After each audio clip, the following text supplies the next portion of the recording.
नमस्कार, मेरा नाम आरती है। आ गई हूँ मैं फिर से एक बड़े क्यूट से और बड़े से इंटरेस्टिंग से टॉपिक के साथ। लास्ट हमने काफ़ी सारी चीज़ें पढ़ी, एक Q&A सेशन भी रखा। अगर आपने नहीं देखी मेरी प्रीवियस वीडियोस तो डोंट वरी, मैं सारे डिस्क्रिप्शन में मेंशन कर दूँगी, आप बिल्कुल जाके देख सकते हैं क्योंकि काफ़ी इन्फॉर्मेटिव वीडियोज़ है, नॉलेज शेयरिंग है, तो बिल्कुल देखिएगा।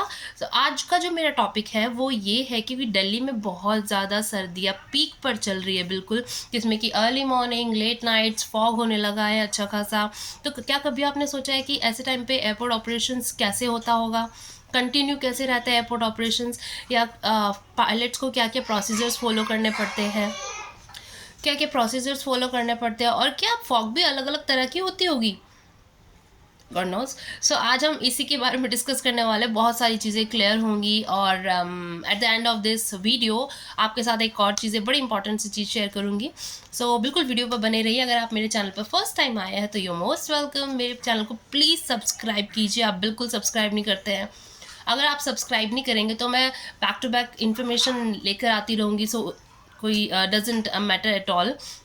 इसके अलावा अगर आप मेरी वीडियोस को मेरे टॉपिक्स अच्छे लगते हैं, क्योंकि काफ़ी सारे एविएशन रिलेटेड टॉपिक्स हैं जो कि बहुत इंपॉर्टेंट है।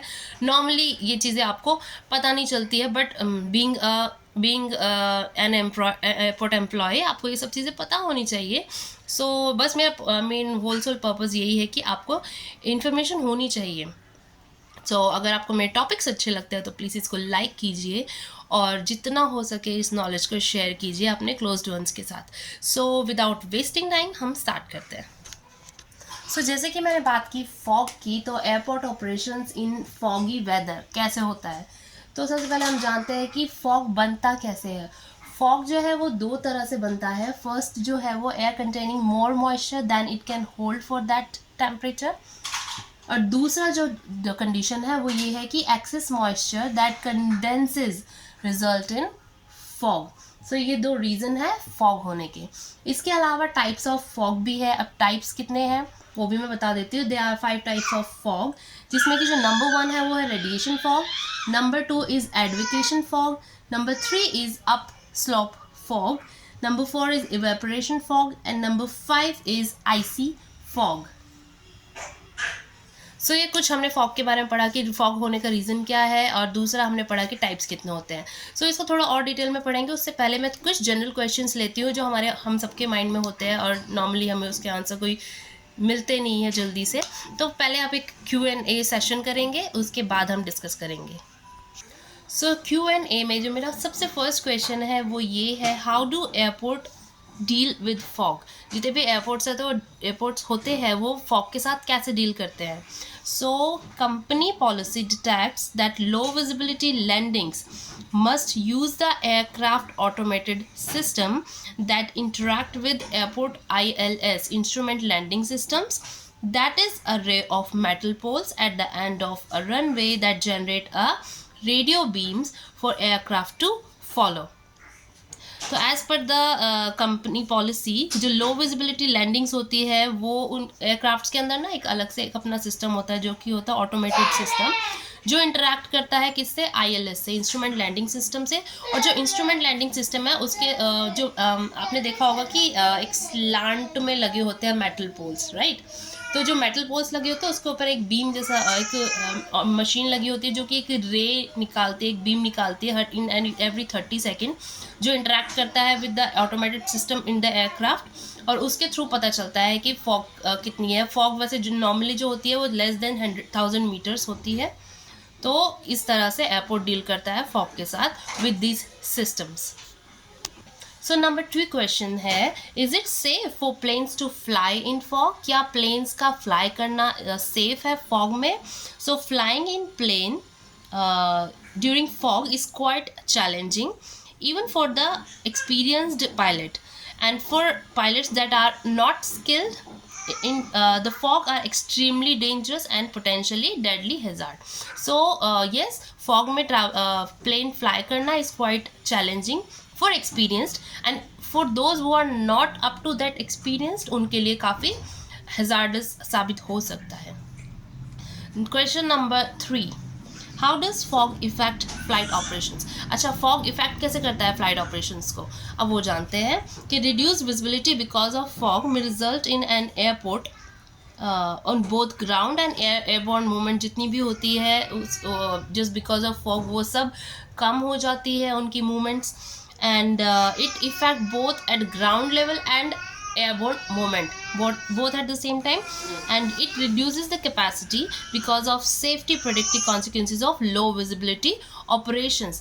इस ऑपरेशन को हम बोलते हैं लो विजिबिलिटी ऑपरेशन, LVO, जिसमें कि जो फ्लाइट ऑपरेशन है वो बहुत रिड्यूस हो जाता है, फ्लाइट मूवमेंट्स रिड्यूस हो जाती है, जो कि इफेक्ट करता है दोनों एट द एयरबोर्न मूवमेंट्स में भी और ग्राउंड लेवल पे जो ऑपरेशन हो रहे हैं उनमें भी. सो फॉग इस तरह से इफेक्ट करता है ऑपरेशंस को. So let's begin question number 4. जैसे जिसमें क्वेश्चन नंबर 4 है वो बोलता है can planes fly in rain and fog? क्या प्लेन्स रेन और फॉग के टाइम उड़ सकते हैं? So airplane generally do fine in fog in or cloud, but pilot cannot see where they are going and must rely on instruments in the cockpit. Even small planes जो होते हैं उनके अंदर ये इंस्ट्रूमेंट्स होते नहीं है. सो ओवरऑल जो होता है सारा सिस्टम पर डिपेंड करता है. जो सिस्टम इंस्टॉल्ड होता है कॉकपिट के अंदर, इट कम्प्लीटली उस पर डिपेंडेंट होता है कि वो जिस तरह से हमें सिग्नल्स प्रोवाइड करेगा उतना ही हमारी जो फ्लाइट है सेफ रहेगी. सपोज भगवान ना करे कभी इनकेस कुछ ऐसा हुआ, then it would be a dangerous situation for the pilot and rest of the people. So let's move ahead. आ जाते हैं क्वेश्चन नंबर 5 पर. Does fog cause turbulence? क्या फॉग की वजह से टर्बुलेंस होते हैं?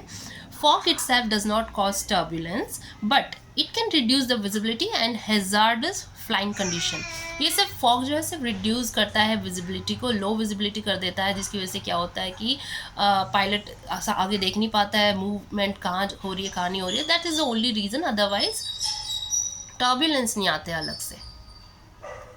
चलिए जल्दी से आ जाते हैं क्वेश्चन नंबर 6 पे, जिसमें बोल रहा है how can pilots land in zero visibility? Zero visibility में एक पायलट लैंड कैसे करता है?